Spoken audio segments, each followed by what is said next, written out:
Bismillahirrahmanirrahim. Assalamualaikum warahmatullahi wabarakatuh. Oke ya, melalui video ini Bapak ingin menyampaikan terkait dengan apa yang harus dipersiapkan atau hal-hal yang perlu diperhatikan ketika mengembangkan dan menyiapkan bahan ajar. Oke, dalam proses pembelajaran yang namanya bahan ajar ini memiliki posisi yang sangat penting ya. Jadi bahan ajar yang dikembangkan oleh guru, yang dibuat sendiri oleh guru, ini memegang peranan yang sangat penting. Kenapa penting? Karena yang pertama di sini dijelaskan bahwa bahan ajar ini bisa membantu siswa untuk belajar ya, bisa membantu peserta didik untuk belajar. Oke, bahan ajar yang dikembangkan oleh guru ini sifatnya bisa spesifik ya, bisa spesifik, bisa dibuat dengan ciri khas tertentu yang disesuaikan dengan kondisi peserta didik, dengan kemampuan peserta didik, dengan karakteristik peserta didik. Sehingga hal ini tentunya nanti bisa membantu siswa dalam belajar. Oke, kemudian yang kedua bisa memberikan tambahan penjelasan. Jadi kalau misalkan bahan ajarnya dibuat sedemikian rupa, ya, jadi ada konten-konten yang sifatnya pengayaan, ini bisa memberikan tambahan penjelasan kepada peserta didik. Kemudian yang ketiga, ini bisa mendorong peserta didik untuk belajar mandiri. Ya, misalnya gurunya mengembangkan bahan ajar dalam bentuk modul. Modul kan seperti yang Anda ketahui, dari awal sampai akhir itu ada instruksi-instruksi khusus. Ya, ada instruksi khusus yang nanti bisa membimbing peserta didik untuk bisa belajar mandiri ya, mempelajari sendiri bahan ajar yang sudah dikembangkan. Oke ya, selanjutnya kita akan bahas mengenai kriteria bahan ajar ya, kriteria bahan ajar. Ketika guru mengembangkan bahan ajar, ini ada beberapa hal yang memang perlu diperhatikan ya, ada kriteria yang memang perlu diketahui, dipahami oleh guru ketika mengembangkan sebuah bahan ajar. Yang pertama adalah penampilan ya. Jadi penampilan mulai dari cover begitu ya. Cover, kemudian isi dan bagian-bagian yang lain ini harus dibuat, dirancang ya sedemikian rupa agar menarik ya. Kemudian yang kedua ada ilustrasi. Ya, ilustrasi ini biasanya digunakan ya untuk memperjelas penjelasan. Ya, untuk memperjelas penjelasan ya. Jadi ketika memilih ilustrasi ini harus diperhatikan ya, apakah ilustrasi yang dicantumkan atau gambar yang dicantumkan ini jelas gambarnya, kemudian juga menarik atau tidak gambarnya, begitu bisa mendukung penjelasan di body text-nya atau tidak, dan lain sebagainya gitu ya. Kemudian juga yang ketiga, keterbacaan. Jadi harus diperhatikan ya, ukuran huruf, jenis huruf begitu ya, dan yang lainnya, sehingga nanti keterbacaannya bagus begitu ya. Keterbacaannya bagus. Jadi kalau keterbacaannya bagus, ini nanti akan memotivasi peserta didik ya untuk mempelajari bahan ajar ya. Termasuk ya di sini ada tata letak begitu ya. Tata letak gambar, tata letak ilustrasi ya, tata letak judul ya. Kemudian juga sistematika pengetikan ya. Nah, ini nanti nyambung ke bagian penyajian. Jadi penyajian yang memang dilakukan di buku ajar atau bahan ajar yang guru kembangkan ini harus didesain sedemikian rupa semenarik mungkin. Itu ya, semenarik mungkin. Kita nanti di bagian akhir akan lihat ya, ada contoh bahan ajar ya. Kita lihat nanti tata letaknya, penampilannya, ilustrasinya, keterbacaannya, dan lain sebagainya. Kemudian yang terakhir di sini ada isi ya. Isi atau materi yang disajikan di bahan ajar ini harus memenuhi kriteria ketepatan konsep. Jadi konsep yang disajikan ini harus betul-betul tepat konsepnya. Karena banyak juga ternyata ya buku-buku rujukan ya, bukan buku rujukan, buku paket ya, buku paket yang diterbitkan oleh penerbit tertentu begitu ya. Ini ada beberapa konsepnya yang salah ya, atau konsepnya miskonsepsi. Nah, tentunya nanti Anda sebagai seorang guru ya harus bisa mengenali, oh ini konsepnya salah ya. Ini konsepnya salah, ini konsepnya kurang tepat, atau ini mengalami miskonsepsi, ya. Kemudian penting juga di sini memperhatikan keaktualan informasi. Jadi apa namanya, kalau misalkan menyajikan contoh ya, kemudian konteks, ini harus betul-betul memperhatikan keaktualan ya. Jadi informasi-informasi yang disajikan di bahan ajar ya, baik itu buku maupun yang lainnya, ini harus yang aktual ya, harus yang up to date. Kemudian juga kesesuaian dengan contoh, dan juga keluasan dan kedalaman materinya harus tepat ya. Jadi keluasan dan kedalaman materinya harus tepat. Anda kan nanti akan mengembangkan bahan ajar ya untuk mata pelajaran IPA SMP. Jadi Anda harus paham nanti keluasannya dan kedalamannya. Jadi jangan sampai nanti terlalu luas dan terlalu dalam begitu ya. Artinya materi yang untuk SMA tapi disajikan di SMP itu kan terlalu luas dan terlalu dalam begitu. Itu yang nanti harus dihindari. Oke ya, ini adalah kriteria lain yang perlu nanti Anda perhatikan juga ya. Tadi penampilan sudah, penyajian juga sudah, ya, jenis kegiatan. Nah, di dalam buku ajar Anda bisa menambahkan di situ aktivitas atau kegiatan.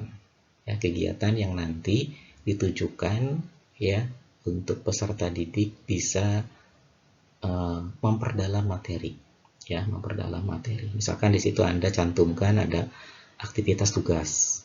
Ya, tugasnya apa Anda jelaskan, harus apa begitu di situ. Atau misalkan ada LKPD atau bisa LKS ya, dan lain sebagainya.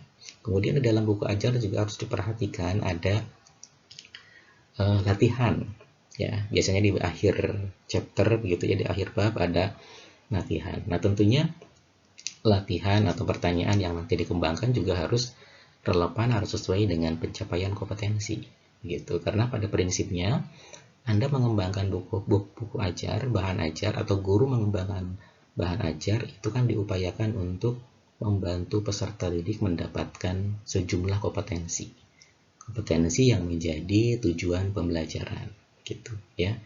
Jadi ini harus didesain sedemikian rupa. Kalau misalkan di dalam kompetensi dasarnya standarnya mencapai proses berpikir C5 ya, evaluasi indikatornya juga sudah dibuat sampai C5, maka nanti pertanyaan-pertanyaannya juga harus menyesuaikan gitu ya. Oke ya, kita lanjutkan. Nah, ini ada beberapa langkah ya yang perlu diperhatikan oleh guru, oleh Anda nanti ketika mengembangkan sebuah bahan ajar. Ini memperlihatkan urutan begitu ya. Urutan atau prosedur atau langkah-langkah yang nanti bisa ditempuh oleh Anda ketika mengembangkan bahan ajar. Yang pertama adalah analisis standar isi. Jadi Anda harus melakukan analisa terhadap standar isi terlebih dahulu. Ya, analisis standar isinya kemudian Anda kembangkan menjadi indikator. Gitu. Ya, menjadi indikator-indikator pembelajaran. Ya, nanti setiap mahasiswa akan kebagian satu kompetensi dasar ya, KDKI 3 pada mata pelajaran IPA SMP.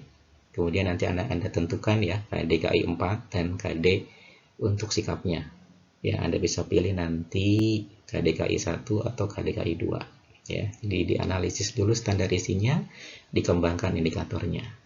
Baru nanti Anda bisa baca buku rujukan. Ya, jadi buku rujukan ini adalah buku yang levelnya lebih tinggi. Misalkan kalau biologi, ya, Anda bisa menggunakan untuk konten biologinya ya. Anda bisa gunakan buku Campbell sebagai buku rujukan. Terus juga kalau misalkan ada konten fisikanya, ada konten kimianya juga Anda harus nanti baca juga buku rujukannya, gitu ya. Baca juga buku rujukannya. Jadi buku yang levelnya lebih tinggi, buku teks lah ya, buku teks. Nah, kenapa harus baca buku rujukan? Ini dalam upaya dalam rangka untuk mengidentifikasi apakah konsep-konsep yang ada di buku cetaknya ini sudah benar atau belum. Jadi seperti yang tadi Bapak ceritakan, kadang-kala ada gitu ya di buku pegangan siswa ya, buku mata pelajaran IPA yang baik itu yang diterbitkan oleh pemerintah maupun oleh penerbit tertentu begitu ya. Kadangkala ada yang salah konsep, kadangkala ada yang miskonsepsi. Nah, untuk mengenali itu ya Anda harus bandingkan begitu ya. Bandingkan dengan buku rujukan. Misalkan konsep-konsep biologinya Anda bandingkan dengan konsep-konsep yang ada di buku Campbell misalkan, seperti itu. Nanti kelihatan apakah konsepnya miskonsep atau tidak gitu ya. Kemudian buat struktur materi. Jadi buat urutan materinya. Ya, nanti kita akan perhatikan bagaimana contoh dari struktur materi. Jadi memperlihatkan kerangka. Kerangka atau apa saja yang nanti akan dibahas pada bahan ajar tersebut. Kemudian kalau bisa juga Anda nanti mengidentifikasi pengetahuan awal peserta didik. Ya, misalkan nanti Anda akan membuat bab tentang sistem pencernaan. Anda harus tahu ya, pengetahuan awal peserta didik terkait dengan sistem pencernaan sudah sampai di mana. Jadi jangan sampai nanti apa-apa yang sudah diketahui disajikan lagi di bahan ajar gitu ya. Itu nanti akan menjenuhkan peserta didik gitu ya. Kemudian baru tulis bahan ajar. Oke, kemudian ini ada struktur bahan ajar atau sistematika ya yang harus nanti dipenuhi ketika Anda mengembangkan bahan ajar. Ini seperti buku pada umumnya ya, ada pendahuluan, ada isi, ada rangkuman, ada latihan, ada pengujian, kemudian ada informasi tentang bacaan lebih lanjut. Ini sebetulnya sifatnya kondisional begitu ya. Yang penting di buku ajar itu ada isinya ya. Ada isi, kemudian ada pendahuluan, ada rangkuman, dan juga ada latihan. Anda boleh menambahkan struktur yang lain begitu di sini. Misalkan ingin menambahkan di dalamnya ada aktivitas begitu ya. Ada LKPD, ada LDS, kemudian juga ada lembar tugas di situ ya. Boleh-boleh saja, silahkan.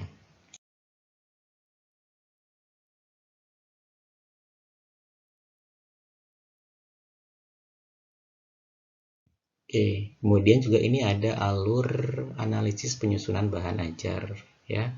Peta alur penyusunan bahan ajar.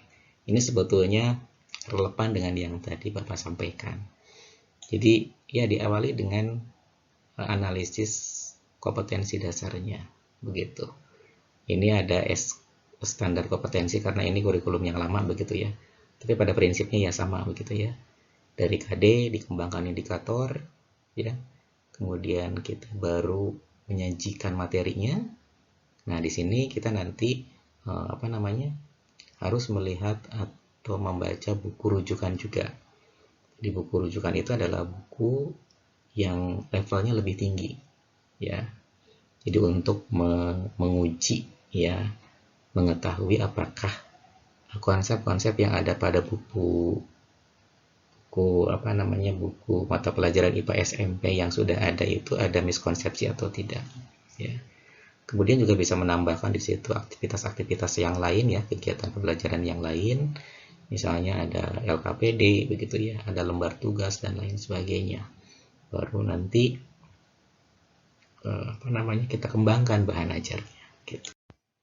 Oke, kemudian kita lanjutkan.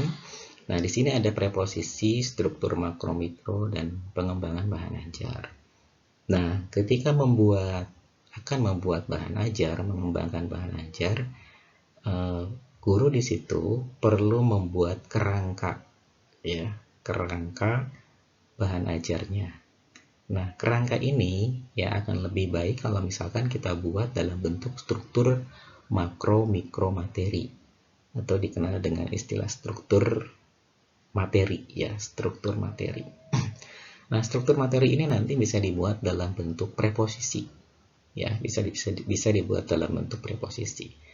Anda mungkin sudah belajar ya di mata kuliah Kapita Selekta SMA terkait dengan apa itu preposisi dan lain sebagainya. Oke ya, nah ini ada penjelasan terkait dengan proposisi atau preposisi. Jadi sebuah pernyataan bukan pertanyaan ya. Pernyataan kalimat yang mengandung makna tertentu. Pada satu paragraf biasanya terdapat 1-2 preposisi. Proposisi atau preposisi yang sudah diperoleh selanjutnya akan dikembangkan menjadi bahan ajar. Jadi preposisi ini nanti bisa dijadikan sebagai dasar bagi Anda nanti bagi guru untuk mengembangkan bahan ajar. Ya, Anda bisa lihat buku Campbell. Ya, Anda bisa lihat buku Campbell. Judul-judulnya itu dibuat dalam bentuk kalimat pernyataan yang mengandung makna. Itu yang disebut dengan preposisi. Ya, jadi Anda mungkin pernah melihat judul yang ada di koran. Jadi ketika melihat judulnya, garis besar informasi Anda sudah bisa ketahui. Itu yang disebut dengan preposisi. Gitu. Misalkan contohnya gini, jantung manusia terdiri dari 4 ruang. Itu adalah kalimat yang mengandung pernyataan yang bermakna bahwa jantung manusia terdiri dari 4 ruang. Gitu. Ya, jadi yang disebut dengan preposisi itu yang seperti itu. Nah, itu nanti bisa Anda jadikan sebagai dasar untuk mengembangkan bahan ajar. Misalkan tadi ya, judulnya atau preposisinya jantung manusia terdiri dari 4 ruang. Nah, di bawahnya baru dijelaskan. Ya, jelaskan lebih detail lagi. Mirip dengan kalimat utama lah ya, preposisi itu. Kalimat utama dalam sebuah paragraf. Oke, nah ini ada contoh ya. Contoh kalimat-kalimat preposisi. Anda bisa simak ya. Oke ya. Nah, selanjutnya setelah Anda mengembangkan preposisi, ya, Anda nanti bisa urutkan ya. Urutkan preposisi-preposisi yang sudah Anda kembangkan sebelumnya menjadi sebuah struktur materi, struktur makro dan mikro materi. Jadi ini nanti akan memperlihatkan urutan materinya. Ya, memperlihatkan urutan materi. Jadi sudah kelihatan kerangka bahan ajarnya. Apa yang nanti akan dibahas, apa yang nanti akan dijelaskan, ini sudah terlihat di struktur makro mikro. Kenapa disebut makro mikro? Karena ini di sini ya. Ada preposisi yang dia posisinya lebih tinggi dibandingkan dengan preposisi yang lain. Gitu, ya. Yang lebih tinggi ini disebut dengan makro. Yang sub-subnya begitu ya. Yang sub-subnya ini kan ada 1.1, 1.1.1 ini adalah struktur mikronya begitu. Nah, kemudian ini bisa dibuat juga seperti ini ya. Jadi terlihat nanti ya urutan materinya atau kerangka dari bahan ajar yang nanti akan dibuat sudah kelihatan. Oke, ini adalah contoh struktur materi yang lain. Nah, tapi kalau ini tidak dibuat dalam bentuk preposisi. Ya, tidak dibuat dalam bentuk preposisi. Peredaran darah pada manusia. Nah, di bawahnya ada fungsi darah, bagian-bagian darah, jantung, dan pembuluh darah. Nah, ini nanti akan memperlihatkan urutan. Jadi ketika menyajikan isinya nanti materinya, itu dibahas fungsi darah dulu. Setelah dibahas fungsi darah, baru ke bagian-bagian darah. Baru ke jantung, kemudian pembuluh darah. Oke, nah atau bisa juga ini dibuat dalam bentuk preposisi. Ya, seperti yang tadi contoh di awal. Gitu ya. Jadi, ya, kalau ini sudah dalam bentuk preposisi. Misalkan di sini, peredaran darah manusia melibatkan darah, jantung, dan pembuluh darah. Darah tersusun dari plasma dan juga sel-sel darah. Oke ya, nah ini ada latihan ya. Ada latihan untuk menentukan preposisi dalam sebuah wacana. Ya, dalam sebuah teks ya, teks materi. Anda bisa berlatih ya, di sini ada satu paragraf. Kemudian Anda bisa cek kira-kira mana preposisinya. Oke, yang terakhir ya di sini yang perlu nanti Anda perhatikan ketika mengembangkan bahan ajar adalah menentukan kedalaman dan keluasan. Jangan sampai nanti materi yang Anda sajikan terlalu luas dan terlalu dalam. Materi untuk SMP, tapi sebetulnya pantas untuk SMA, itu kan terlalu dalam begitu ya. Karena kan kita menganut kurikulum spiral. Ya, di SMP belajar pencernaan, di SMA juga belajar pencernaan. Jadi guru harus tahu kalau belajar pencernaan di SMP sampai di mana, ya, di SMA sampai di mana begitu, ya. Jadi jangan sampai materi untuk perguruan tinggi disajikan di SMA, materi untuk SMA disajikan di SMP, itu yang memang tidak boleh dilakukan begitu ya. Jadi di sini guru harus betul-betul ya mengetahui keinginan kompetensi dasar, keinginan dari indikator. Jadi salah satu parameternya itu gitu ya. Kemudian juga harus paham, harus tahu pengetahuan awal peserta didik ya, untuk bisa mengetahui batasan, keluasan, dan juga kedalaman materi. Oke, barangkali itu yang bisa Bapak sampaikan ya untuk pembahasan mengenai pengembangan bahan ajar. Terima kasih atas perhatiannya. Assalamualaikum warahmatullahi wabarakatuh.